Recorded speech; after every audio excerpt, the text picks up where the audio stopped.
Good day, Saints. This is your rector, the Reverend Tom Stramick Jr., and I'm coming to you from Jackson Street and 10th Place. Just a little walk away from the church, and I'm coming to you from here because, as you can see, the cherry blossoms are out, and thought this might be a nice spot from which to do this weekly vlog. And as you quite well know, we are now in Eastertide. Easter, of course, was last Sunday, and was very happy to have 65 people in church celebrating Easter, and many, I know we had many on Zoom as well. So thank you to all those who took the time to come and to be with us, and hope you come back next week and the week after that and the week after that. So really, it's wonderful to have, well, not a full church, but a pretty full church. So, and thank you also to all of the Altar Guild folks and other people who were instrumental in making Holy Week and Easter happen. Most notably our parish administrator, Steve, and our junior warden, Jack, who spiffed up lots of things and continues to help keep our building upright and also looking good. So thank you to everyone who was involved in that effort.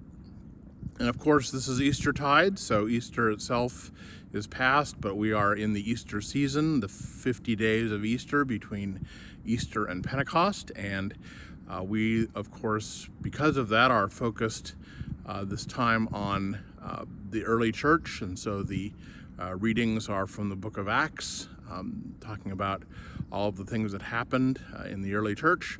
And this Sunday also, we are focusing on Thomas and the often called Doubting Thomas, probably an unfortunate moniker.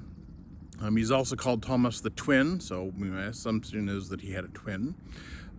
But Thomas is the one who is not there when Jesus first appears to the disciples, and then shows up later and says, I won't believe he's resurrected until I see the marks of the nails on his hands and and put my hand in his side. And then Jesus comes again and says to Thomas, put your hands in my wounds and put your hands in my side, and do not doubt but believe.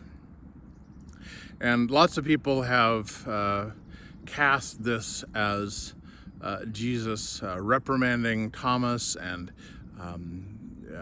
basically belittling him for his lack of faith. But I and other preachers would prefer to see this as Jesus really focusing on the fact that his resurrection was not just a spiritual resurrection. He wasn't a ghost, but also, and it was a physical resurrection, but also that Jesus is concerned not only with spiritual things, but with physical things. And the scars that he received on the cross did not just disappear in the resurrection. They remained with him and presumably continue to remain with him.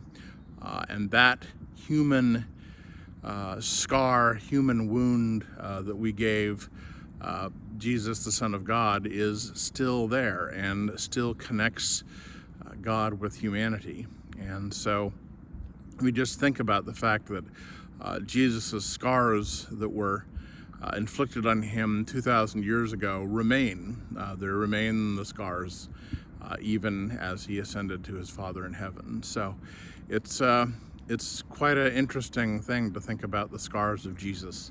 And I encourage you to think about the scars of Jesus and to think about your own scars and how Jesus might be working in your own life through some of the things that you've dealt with and some of the challenges you've had and some of the wounds that you have gotten. So this week, after Sunday, we'll return to our midweek Eucharist, this time at noon on Thursdays. And this time we'll be doing Rite 2, Prayer A, for those of you who are fans of contemporary language. We were doing Rite 1 during Lent. So anyway, that's it from here. Go enjoy the cherry blossoms and enjoy all of the things that were